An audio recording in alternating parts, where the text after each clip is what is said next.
El síndrome de Guillain-Barré. Se trata de una polirradiculoneuropatía desmielinizante aguda de origen inmunológico y que afecta preferentemente a adultos jóvenes. En más de 2/3 de los casos hay antecedentes de infección viral respiratoria o gastrointestinal. Recientemente, el Campylobacter jejuni ha sido descrito en pacientes con Guillain-Barré y antecedentes de gastroenteritis. Cursa con un cuadro de tetraparesia fláccida y arrefléxica, con escasos síntomas sensitivos. No suele haber afectación esfinteriana. En la mayoría de los casos, la debilidad se inicia en los miembros inferiores y asciende progresivamente para afectar la totalidad corporal. Es típica la disociación albuminocitológica y en las fases iniciales las velocidades de conducción motoras distales suelen ser normales y es de mayor valor la abolición de la onda F que valora la conducción motora proximal, siendo el primer signo diagnóstico. El tratamiento consiste en el soporte de las funciones cardiorrespiratorias con prevención de las infecciones intercurrentes. Debes recordar que la polineuropatía desmielinizante inflamatoria crónica presenta grandes diferencias con respecto al síndrome de Guillain-Barré. Observa la tabla de la diapositiva. Repasa con las siguientes preguntas los conceptos más importantes. Repasa con las siguientes preguntas los conceptos más importantes. La distrofia miotónica de Steinert es una enfermedad con herencia autosómica dominante, transmitida a través de un gen anómalo localizado en el brazo largo del cromosoma 19 que codifica la miotonina proteinquinasa. El defecto genético es la repetición de un trinucleótido expandido, CTG, en dicho cromosoma, por lo que se produce fenómeno de anticipación. La enfermedad debuta en la segunda-tercera década, con debilidad en la musculatura facial, flexora del cuello y distal de los miembros y atrofia de musculatura facial, maseteros y músculo temporal. Es característico el fenómeno miotónico en las manos, párpados y lengua, con una dificultad para la relajación muscular que típicamente mejora con el ejercicio repetido y empeora con el frío. Asocia deterioro intelectual, hipersomnia, calvicie frontal, cataratas subcasulares, atrofia gonadal, insuficiencia respiratoria por debilidad de la musculatura respiratoria, resistencia a la insulina, alteraciones gastrointestinales y cardiopatía con alteración del sistema de conducción. Se trata de uno de los motivos de consulta más frecuente en nuestro medio. La cefalea es generalmente un síntoma benigno y solo ocasionalmente es manifestación de una enfermedad seria, como meningitis, hemorragia subaracnoidea, tumores o arteritis de la temporal. El primer objetivo ante un paciente con cefalea es descartar estas patologías. En el diagnóstico hay que tener en cuenta la edad, sexo y ocupación laboral del paciente, la edad de comienzo de los síntomas, antecedentes personales y familiares, frecuencia de los episodios, intensidad, duración, modo de instauración, cualidad del dolor, localización, factores moduladores, síntomas generales y neurológicos asociados y hábitos tóxicos y consumo de fármacos. Las manifestaciones de alarma en una cefalea se resumen en la siguiente tabla. La cefalea tensional es el tipo de cefalea más frecuente y predomina en la mujer. Como criterios diagnósticos destacan episodios de cefalea que duren entre 30 minutos y 7 días, de calidad opresiva, intensidad leve o moderada, localización bilateral, no agravado por esfuerzos físicos o no asociar náuseas ni vómitos. El tratamiento del dolor se realiza con AINES, paracetamol o analgésicos comunes. Cuidado con el abuso de medicación. El tratamiento preventivo, según frecuencia, duración e intensidad de los dolores, se basa en el uso de antidepresivos tricíclicos e inhibidores selectivos de la recaptación de la serotonina.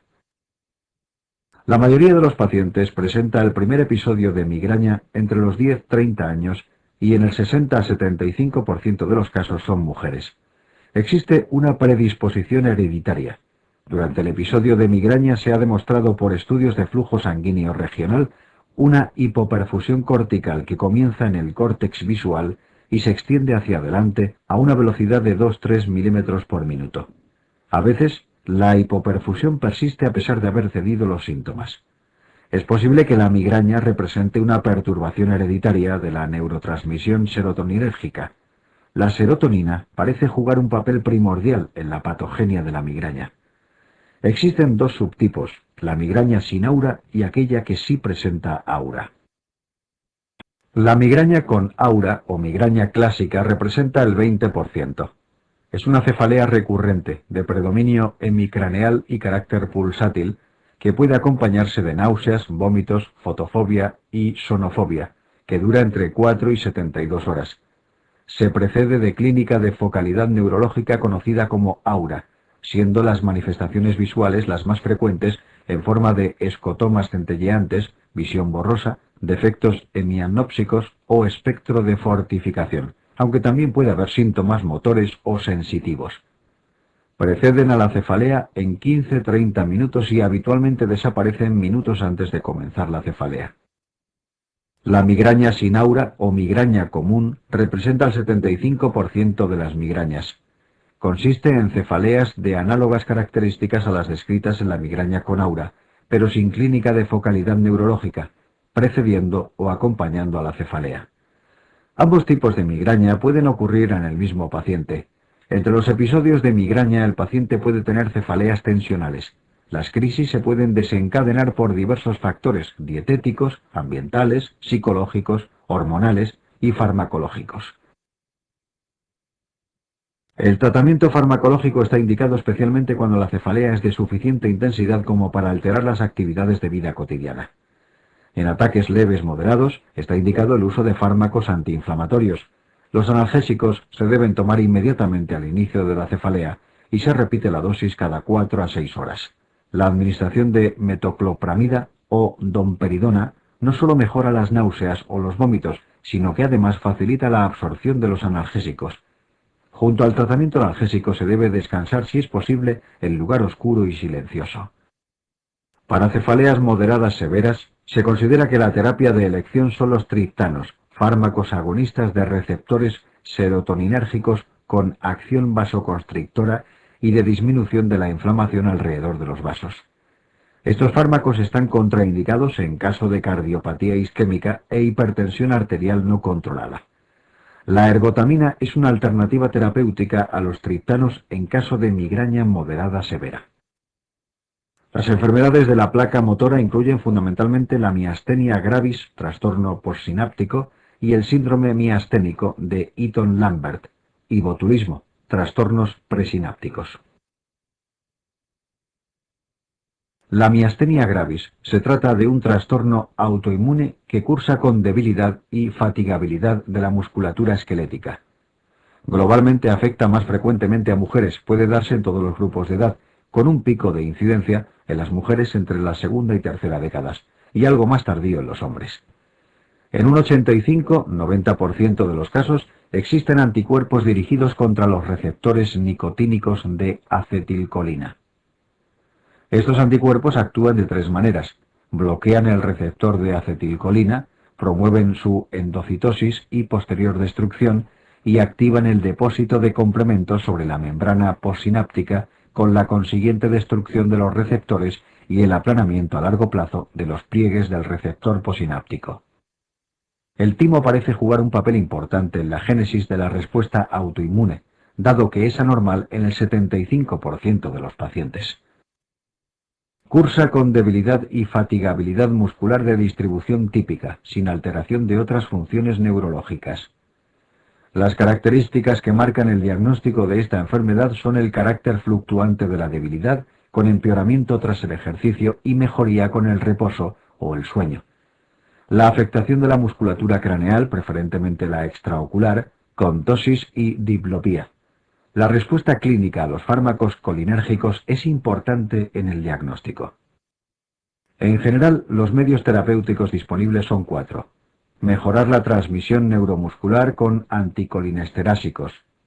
Inmunosupresión con esteroides o citostáticos. Plasmaféresis para disminuir la titulación sérica de anticuerpos antirreceptor. y tinectomía para eliminar el posible origen de los mismos. Observa en la figura siguiente el tratamiento de las distintas formas de miastenia gravis. Es importante que estudies las diferencias entre la miastenia gravis y las otras enfermedades de la placa motora. Observa la figura siguiente.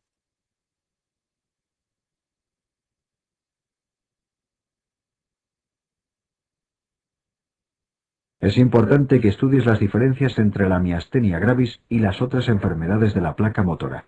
Observa la figura siguiente. Repasa con las siguientes preguntas los conceptos más importantes.